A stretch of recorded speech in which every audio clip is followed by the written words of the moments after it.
بنورنا الدنيا وننشر في الفضاء أملا ونعلي عزم همتنا فمن طلب العلا وصل. الحمد لله رب العالمين والعاقبة للمتقين والصلاة والسلام على سيد الأنبياء والمرسلين سيدنا وحبيبنا وحبيب رب العالمين محمد وعلى آله وأصحابه ومن هدى بهديه إلى يوم الدين. علم تفسیر کے سلسلے میں بیان کیا جا رہا تھا کہ علم تفسیر کے مآخذ غیر معتبرہ، وہ مآخذ و مصادر و مراجع جو غیر معتبر ہے وہ کیا کیا ہے. اس سلسلے میں بیان کیا گیا کہ سب سے پہلے اسرائیلی روایات، کہ اسرائیلی روایات ان مآخذ میں سے ہے جس کا اعتبار نہیں کیا جاتا. دوسرے نمبر پر انسان کی اپنی ایسی رائے جو قرآن اور حدیث سے متصادم ہو اور معارض ہو، کہیں نہ کہیں جا کر کسی آیت کے خلاف ہو، ایسی رائے یہ بھی مآخذ غیر معتبرہ میں سے. اور تیسرا مآخذ غیر معتبرہ میں سے ہے علوم فلسفیہ اور علوم طبیعیہ. علوم فلسفیہ سے مراد وہ علوم جس کا تعلق فلسفے سے، اور علوم طبیعیہ سے وہ علوم مراد ہے جس کا تعلق سائنس سے. ہم جس دور سے گزر رہے ہیں یہ سائنسی ترقی کا دور کہا جاتا ہے، اور سائنس کے اعتبار سے انسان نے بہت زیادہ ترقی کی ہے، اور بہت سارے ایسے اسرار و رموز انسانی زندگی کے اور کائنات کے جس کو اس سے قبل انسان نہیں جانتا تھا ان سے پردہ اٹھایا ہے. تو اس ضمن میں ایک طبقہ ایسا ہے جو یہ کوشش کرتا ہے کہ ہر سائنسی انکشاف کو قرآن کریم سے ثابت کیا جائے، اور اسی چکر میں بہت سارے ایسے انکشافات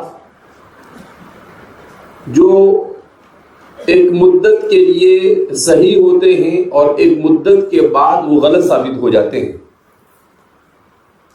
اگر ان سائنسی انکشافات کو قرآن کی کسی آیت سے جوڑ دیا جائے اور پھر وہ غلط ثابت ہو تو العیاذ باللہ اس آیت کا بھی غلط ثابت ہونا لازم آتا ہے. کہ آپ نے کسی سائنسی نظریے کو جوڑ دیا، کس سے جوڑ دیا؟ کسی آیت کریمہ سے. اب سائنسی نظریات میں استقلال نہیں ہے، نظریہ اس کی حقیقت کو سمجھنے کی ضرورت ہے.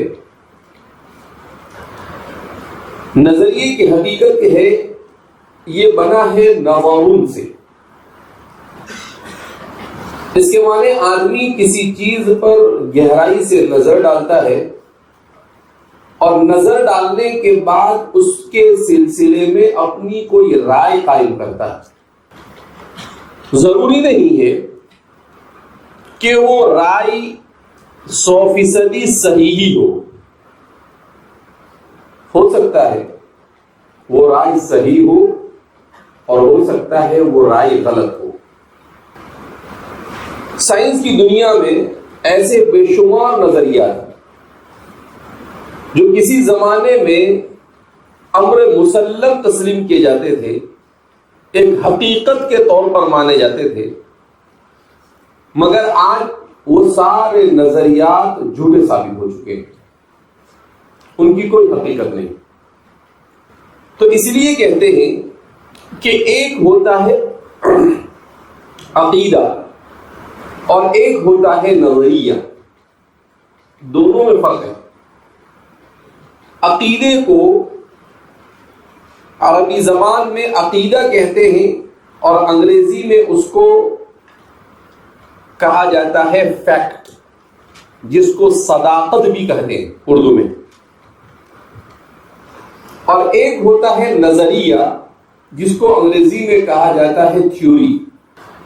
تو فیکٹ اور تھیوری کا فرق جب تک کہ آدمی سمجھتا نہیں ہے، اس کے لیے سائنس اور فلسفے کی حقیقت کو سمجھنا دشوار ہے۔ فیکٹ کس کو کہتے ہیں؟ ایسی بات جس کے سلسلے میں ایسے دلائل مل چکے ہو کہ اس کے انکار کی گنجائش نہ ہو، تو اسے کیا کہا جاتا ہے؟ فیکٹ کہا جاتا ہے، یعنی صداقت پر مبنی کوئی بات۔ جیسے کسی زمانے میں اختلاف تھا کہ زمین یہ کروی ہے یا بیضوی ہے، یعنی زمین گیند کی طرح گول ہے یا زمین انڈے کی طرح گول ہے۔ مگر جب انسان نے سیٹلائٹ ایجاد کیا، جس کو الاقمار الصناعیہ کہتے ہیں، سیٹلائٹ کو کیا کہتے ہیں عربی میں؟ القمر الصناعی، اس کی جمع ہے الاقمار الصناعیہ۔ تو کسی زمانے میں دنیا میں الاقمار الصناعیہ کی بول تھی، بہت زیادہ چرچے تھے۔ اب ہم جس دور سے گزر رہے ہیں، اس زمانے میں دوسری چیز جس کو کہتے ہیں الذکاء الصناعی یا الذکاء الاصطناعی، یعنی آرٹیفیشل انٹیلیجنس، کیا بولتے ہیں اس کو؟ آرٹیفیشل انٹیلیجنس، یعنی چیزیں انسان کے دماغ سے نہیں بلکہ کمپیوٹر کے دماغ سے چل رہی ہو، اسے کیا کہتے ہیں؟ Artificial intelligence. جیسے یہ اے سی بنایا، اب اے سی میں ریموٹ میں آپ سیٹ کر دو کہ 1 گھنٹہ چلنا ہے، تو 1 گھنٹے تک چلے گا اور 1 گھنٹے کے بعد یہ خود بخود بند ہو جائے گا۔ تو اس کو کیا کہیں گے؟ Artificial intelligence. آپ لکھ دو کہ 5:30 بجے تک مدرسہ چلتا ہے، 3 بجے سے 5:30 بجے تک چلنا ہے، تو وہ 5:30 بجے خود بخود کیا ہو جائے گا؟ بند ہو جائے گا۔ جن چیزوں کو ہم آٹومیٹک کہتے ہیں، وہ آٹومیٹک نہیں ہوتی ہے بلکہ وہ آرٹیفیشل انٹیلیجنس سے کام کرتی ہے، یعنی اس کے ساتھ ایسے ڈیوائس اور ایسے سینسر سیٹ کیے جاتے ہیں کہ اس ڈیوائس اور سینسر کی وجہ سے وہ انسان کے دماغ کی طرح مصنوعی دماغ سے کام کرتا ہے۔ کیسے کام کرتا ہے؟ اس کو اردو میں مصنوعی دماغ کہتے ہیں، مصنوعی ذہانت کہتے ہیں۔ تو بہت ساری چیزیں، تو نظریہ ایک، تو فیکٹ کس کو؟ اب میں کہہ رہا تھا کہ زمین کا یہ اختلاف اب ختم ہو گیا۔ اب کیا ثابت ہو گیا کہ الاقمار الصناعیہ نے اس بات کو تصاویر کے ساتھ، ویڈیو کے ساتھ، تمام ثبوت کے ساتھ ثابت کر دیا کہ انما الارض کرویۃ، جزئی نیست کے زمین یہ گول ہے گیند کی طرح۔ اگر سمجھتا ہے کہ نہیں، یعنی یہ بات پکی ہو گئی۔ تو یہ گویا کہ اب نظریہ نہیں رہا، اب کیا بن گیا؟ فیکٹ بن گیا۔ یہ کیا بن گیا؟ نظریہ کس کو کہتے ہیں؟ کہ ایک آدمی نے سوچا تجربہ کیا، مشاہدہ کیا، الٹ پلٹ کیا، یہاں گیا وہاں گیا، اور پھر اس کے بعد کہا بوندے کے ذہن میں یہ آ رہا ہے، یعنی میرے کو یہ سمجھ میں آ رہا ہے کہ یہ ایسا ہونا چاہیے. جیسے تھیوری آف ایوولوشن، نظریہ ارتقاء کہ دنیا میں ہر چیز ارتقاء سے بنی. دنیا میں ہر چیز کیسے بنی ہے کہ پہلے جمادات بنے، اس کے بعد پانی بنا، پھر اس پانی کے اندر پانی کے جراثیم بنے، پھر ان جراثیم میں سے مچھلیاں وجود میں آئی، پھر اس سے میڈک وجود میں آیا، پھر اس سے مگرمچھ وجود میں آیا، پھر مگرمچھ سے آگے بڑھ کر چپکلی وجود میں آئی، پھر اس کے بعد کتا وجود میں آیا، ہوتے ہوتے ہوتے بندر وجود میں آیا، اور بندر سے انسان بنا. یہ سب انسان کے باپ دادا بن گئے جتنوں کے نام ابھی اوپر ذکر کیے گئے. اس کو نظریہ ارتقاء کہتے ہیں. تو اب نظریہ کہنے کا مطلب کیا ہے کہ ایک خیال ہے. نظریہ کا مطلب کیا ہے؟ ایک خیال ہے.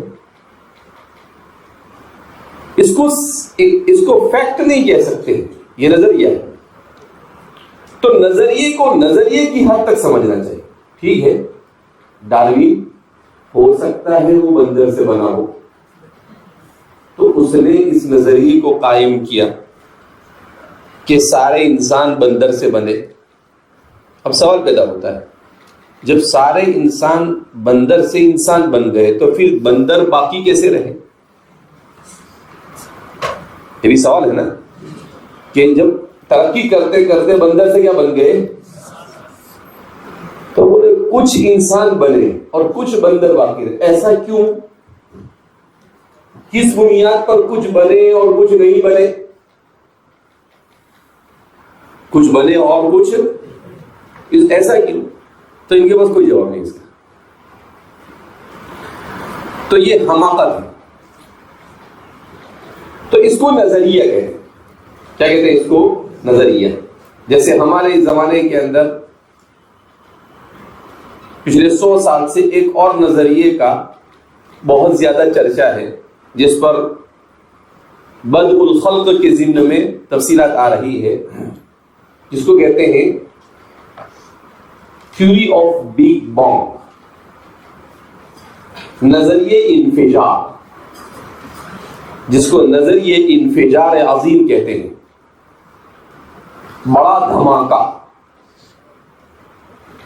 کیا بولتے ہیں کہ دنیا دھماکے سے وجود میں آئی. ارے دھماکے سے کوئی چیز وجود میں آتی ہے یا وجود میں تھی وہ بھی ختم ہوتی ہے؟ ایک سمپل سی بات. اس کے لیے کوئی فلسفہ، سائنس اور ذہانت اور فطانت اور فقہ اور اصول فقہ کچھ جاننے کی ضرورت نہیں. سیدھا سیدھا ایک صبی ممیز کو آپ پوچھو کہ اگر دھماکہ ہو تو یہ گھڑی کے پاس دھماکہ ہوا تو یہ گھڑی بچے گا یا ٹوٹ جائے گا؟ ٹوٹ جائے گا نا، سیدھی سی بات. لیکن یہ عجیب بیوقوفوں کا ٹولہ ہے. کیا بولتا ہے؟ نہیں، دھماکے سے دنیا وجود میں آئی. دھماکے سے دنیا کیسے آئی؟ اچھا، ہمارے کم علم لوگوں کو کیا بھوت سوار ہوا؟ بولے ہاں قرآن سے ثابت ہے. کس سے ثابت ہے؟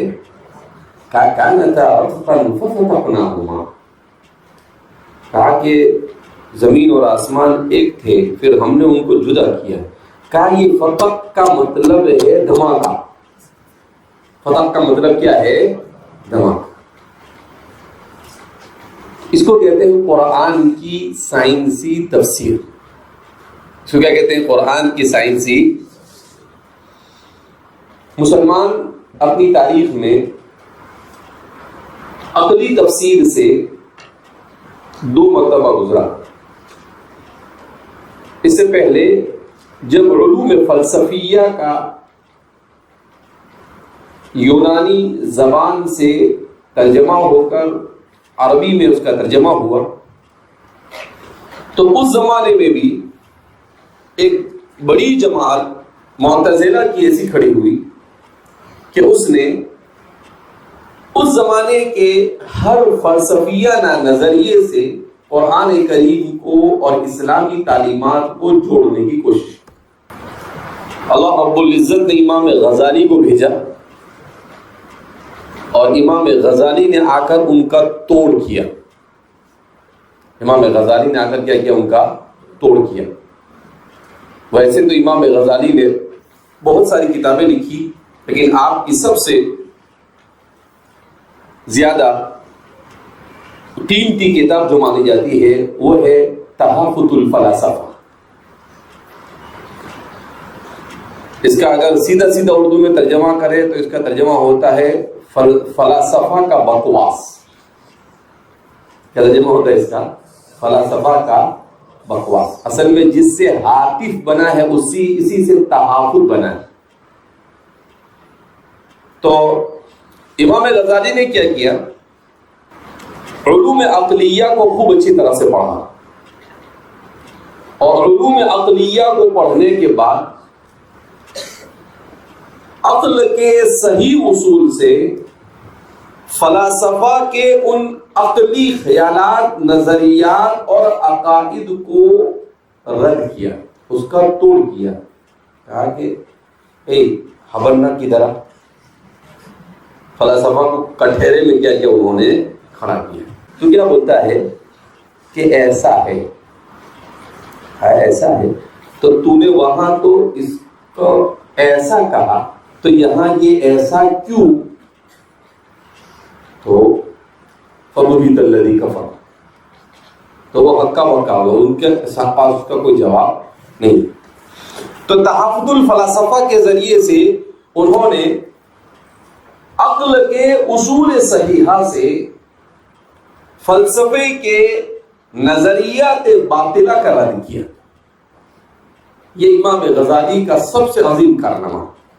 فجزاہ اللہ عنا وعن امت محمد خیر الجزاء واحسن الجزاء فی الدارین۔ اللہ پوری امت کی طرف سے ان کو اس کا بہترین اجر عطا فرمائے۔ تو آپ نے اس کا رد کیا اور ان کو سیدھا قبرستان میں پہنچا دیا، یعنی باطل نظریات کو، ان کو قرآن اور حدیث سے ان کا رد کرتے تو قرآن حدیث کو مانتا ہی نہیں ہو، لیکن انہی کے اصول سے ان کا رد کیا تو اس کا کوئی جواب ان کے پاس بن پڑا نہیں۔ ہمارے یہاں پر امام ابن رشد ایک پیدا ہوئے، تو ان میں سے تو کسی نے ہمت نہیں کیا امام غزالی کا جواب دے، لیکن امام ابن رشد نے رد کیا امام غزالی پر۔ ابن رشد نے رد کیا کس کے اوپر؟ انہوں نے کتاب لکھی تحافظ التحافظ۔ تحافظ التحافظ۔ انہوں نے کہا کہ اصل میں غزالی سمجھ نہیں سکے، ہے بھیا ابن رشد الحفیظ۔ ابن رشد دو ہے، ایک ہے ابن رشد الجد یعنی دادا، اور دوسرے ہیں ابن رشد الحفیظ۔ ابن رشد الجد جو ہے وہ بڑے بھاری آدمی تھے، صحیح العقیدہ صحیح الفکر تھے، البتہ ابن رشد الحفیظ جو تھے وہ تقریباً اعتزال کے قریب تھے، تو انہوں نے امام غزالی پر رد کیا۔ بہرحال امام غزالی پر ان کا رد کوئی اتنا زیادہ مضبوط نہیں تھا۔ ہمارے احناف کے بڑے قیمتی عالم انہوں نے خواجہ زادہ، انہوں نے ان کا رد کیا۔ تحافظ تحافظ تحافظ تحافظ تحافظ، یہ مسلمانوں کی علمی روایت ہے، یہ کسی کو بخشا نہیں جاتا۔ ذرا بھی گڑبڑ کیا کسی نے علمی اعتبار سے، جو کتاب و سنت سے کہیں پر بھی ٹکراتا ہے تو فوراً کسی نہ کسی کو اللہ کھڑا کر دیتے، کہ یہ تو کھڑا ہو کام کر۔ اس کو دل چلا تو وہ برابر کیا کرتا، اس پر رد کرتا. تو اس طریقے سے مسلمانوں نے علوم فلسفیہ کا رد کیا. اس کے بعد آج سے تقریباً 400 سال پہلے سائنسی علوم، جس کو فلسفہ جدیدہ کہتے ہیں، وہ آیا. اس کے آنے کے بعد ایک زمانے تک تو مسلمانوں نے اس سے کوئی تعرض نہیں کی، اس کی طرف دیکھا بھی نہیں. مگر انگریزوں نے اور یورپی اقوام نے جب عالم اسلام پر قبضہ کیا تو انہوں نے اپنا نظام تعلیم، اپنا نظام سیاست، اپنا نظام اقتصاد، اپنا نظام معاشرت مسلمانوں پر تھوپ دیا، مسلط کیا، جس کے نتیجے میں مسلمانوں میں ایک طبقہ وجود میں آیا جو جدید فلسفے اور سائنس سے مرعوب اور متاثر ہو گئے. اب انہوں نے قرآن کریم کی تفسیر سائنسی علوم اور سائنسی نظریات کی روشنی میں کرنا کیا کر دیا، شروع کر دیا. اس پر سب سے پہلا جو کام کیا وہ ہمارے ہندوستان میں سر سید نے کیا. حضرت جڑ ہے ہمارے بر صغیر میں ضلالت اور گمراہی کی جڑ کہتے ہیں نا، منبع، تو سر سید ہے. اسی لیے حضرت تھانوی رحمۃ اللہ علیہ ان کو کہتے ہیں کہ انہوں نے اصل میں الاعتزال فی ثوبہ الجدید کا انتخاب کیا، نئے روپ میں اعتزال کو زندہ کیا. اور اس کے علاوہ عربوں میں بھی بہت سارے لوگ پیدا ہوئے، جن میں علی طنطاوی کر مصر کے ایک شیخ گزرے، جواہر التفسیر کے نام سے تفسیر لکھی اور پوری تفسیر سائنسی انکشافات کو قرآن کریم کے اوپر توڑ مروڑ کر سیٹ کرنے میں کیا کر دیا، بھر دیا. بہرحال ان کی وہ تفسیر آج بھی چھپتی ہے. میرے علم میں نہیں اس کا اردو میں ترجمہ ہوا یا نہیں ہوا. اگر نہیں ہوا ہے تو اچھا ہی ہے، اور اگر ہوا ہے تو اس کی طرف توجہ دینے کی چندہ ضرورت نہیں. اب انہوں نے جو بہت ساری آیتوں کی تفسیر سائنس سے کی، آج وہ بہت سارے نظریات غلط ثابت ہو چکے ہیں. وہ کیا ثابت ہو چکے ہیں؟ غلط. تو کوئی مطلب نہیں. تو اس وجہ سے یہاں پر بیان کیا جا رہا ہے کہ علوم فلسفیہ اور علوم طبیعیہ، اصل میں سائنس کو اردو میں سائنس نہیں کہتے. سائنس کا اصل جو نام ہے اردو میں وہ ہے علم طبیعی. علم طبعی نہیں، طبیعی. اسی کو سائنس کی جمع لاتے ہیں تو علوم طبیعیہ کہتے ہیں. پھر اس کی بہت ساری قسمیں ہیں جس جھنجھٹ میں پڑھنے کی ہم کو کوئی ضرورت ہے نہیں. بہرحال تو فلسفیہ علوم اور سائنسی علوم یہ قرآن کریم کے لیے تفسیر کے لیے موضوع نہیں، قرآن کی تفسیر کے لیے موضوع نہیں. اس لیے موضوع نہیں کہ اس کے اصول اور اس کے نظریات یہ پائیدار نہیں. ہوا کا جھونکا جدھر آتا ہے ادھر کیا ہو جاتے ہیں، یہ گھوم جاتے ہیں. اور ایسے نظریات اور ایسی تحقیقات سے ظاہر سی بات ہے قرآن کریم کی تفسیر کرنا یہ ایک طرح سے قرآن کریم کے ساتھ مذاق اڑانا. ہمارے اس دور میں ڈاکٹر ذاکر نائک صاحب نے بھی اس سلسلے میں بڑا رول ادا کیا ہے. وہ اسلام کی دعوت کے میدان میں کام اچھا کرتے ہیں، ٹھیک ہے، لیکن دو جگہ پر وہ گڑبڑ کرتے ہیں۔ ایک تو قرآن کی سائنسی تفسیر کر کے، اور دوسرا فقہی مسائل میں گفتگو کر کے۔ یہ دونوں چیزیں اگر وہ نہیں کریں تو ان کی دعوت کا کام اچھا ہے، بہت سارے لوگ ان سے متاثر ہو کر اسلام میں داخل ہوئے، لیکن ہمارے یہاں پر اصول ہے دودھ کا دودھ اور پانی کا پانی، جو ہے اس کو ایسا بتانا۔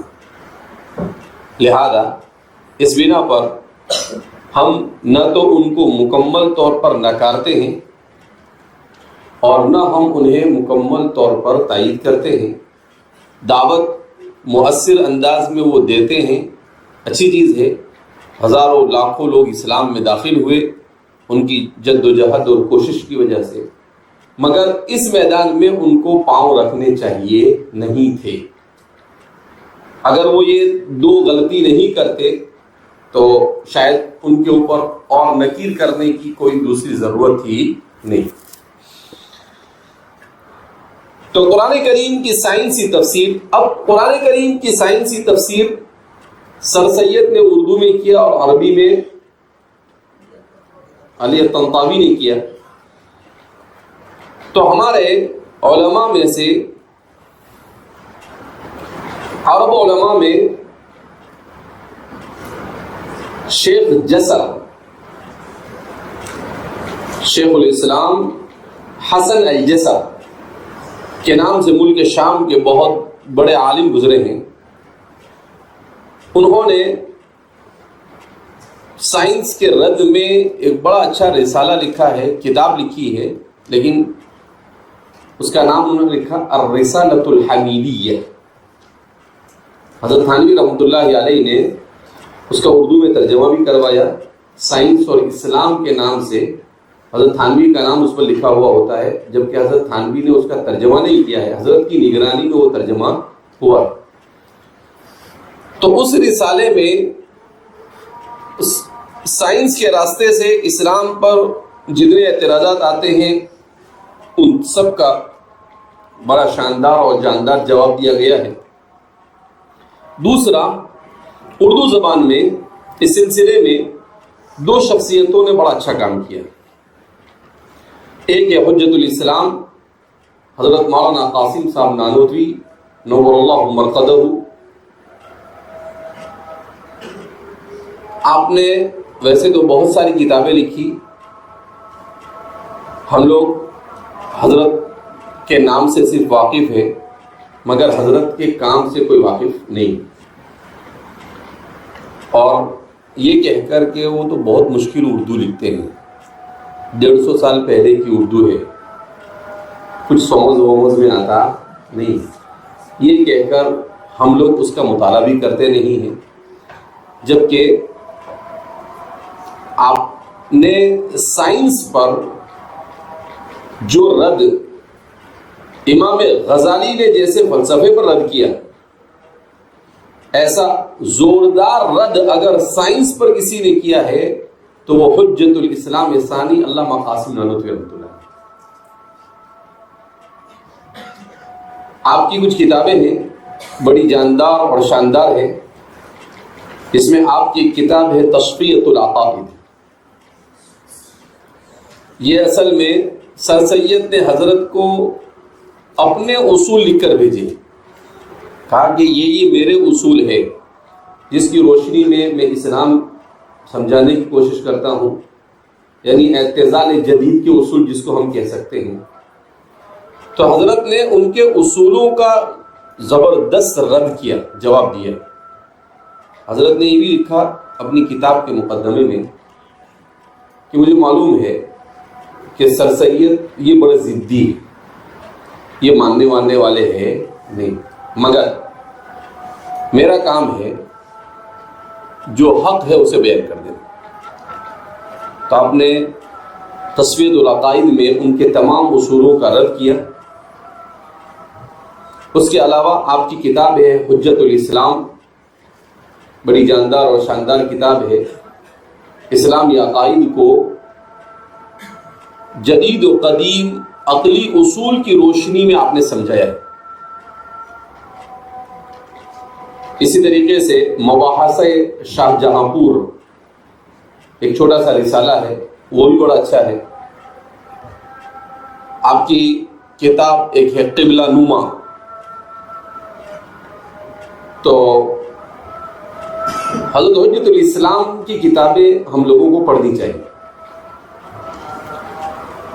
دوسرے نمبر پر حکیم الامت مجدد ملت حضرت تھانوی رحمۃ اللہ علیہ. حضرت تھانوی رحمۃ اللہ علیہ نے بھی علم کلام جدید کی بنیاد ڈالی،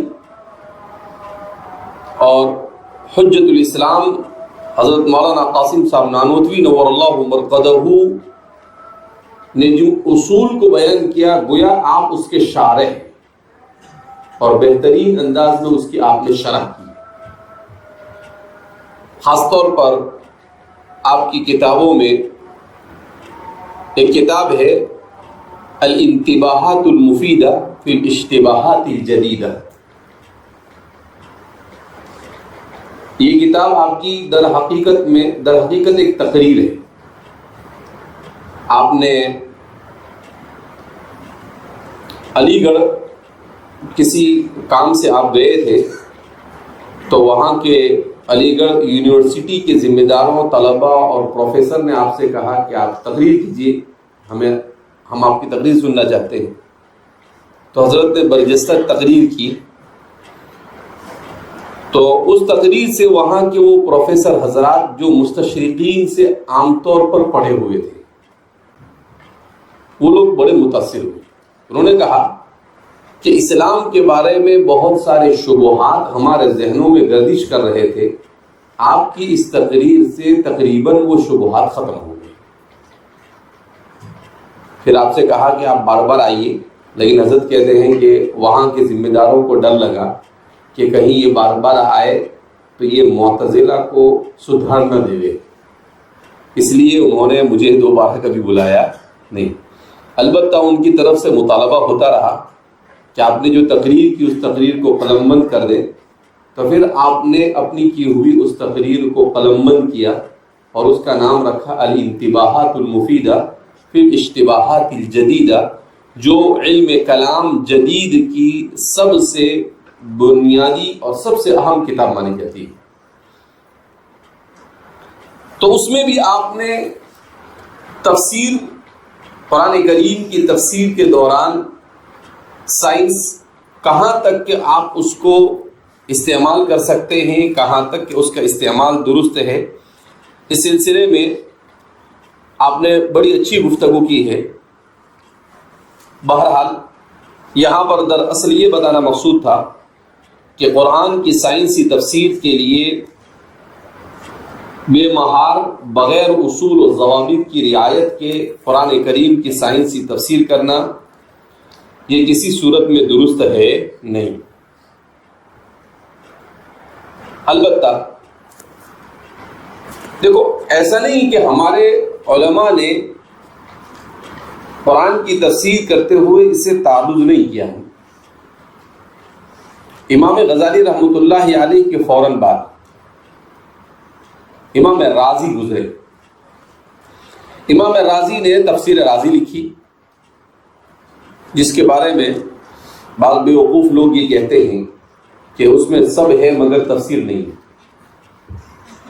وہ اس لیے ایسا کہتے ہیں کہ وہ ان کو سمجھ میں نہیں آتا، کیونکہ وہ فلسفے کے بڑے ماہر تھے، متکلم اسلام تھے، علم کلام کے اندر آپ کو بڑی مہارت تھی. تو آپ نے اس زمانے کے فلسفے کے جو صحیح اصول فراہم کیے تھے، امام غزالی نے ان اصول صحیحہ کی روشنی میں قرآن کی تفسیر کی. ان اصول صحیحہ کی روشنی میں آپ نے قرآن کی تفسیر کی. اور آپ چونکہ کرامیہ ہے، معتزلہ ہے، ان لوگوں سے آپ کے مناظرے ہوئے اور آپ نے ان لوگوں کو شکست دی اپنے مناظروں کے اندر میں، اس لیے آپ کسی بھی صورت میں اعتزال وغیرہ سے کہیں بھی متاثر ہوتے نہیں ہے. تو قرآن کریم، اب ظاہر سی بات ہے آپ کی اس کتاب کا نام ہے مفاتیح الغیب، مگر وہ مشہور ہے تفسیر رازی سے، فخر الدین الرازی.